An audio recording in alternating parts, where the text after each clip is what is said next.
термин жасам қағидаттарына тоқталайын.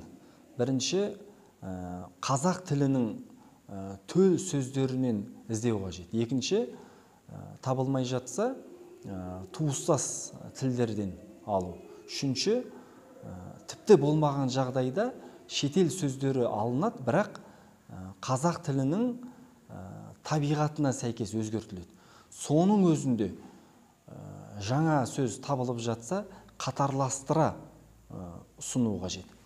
Бұны бір пуризм деп теріс бағытта емес, жағымды жағынан, яғни тіліміздің дамуына қамқорлық, тіл байлығын сарқа пайдалануға ұмтылыс деп қарағанымыз дұрыс. Тілдік вандализмге жол беруге болмайды. Баклажанды жер татак, бананды аспан татак, сары қисық деп әлде біреулер тілімізді мазақ қылғысы келген сияқты. Баклажанды баялды деп те жатады. Уақыт өте келе баялды да орнығуы мүмкін ғой, құлағымыз үйреніп.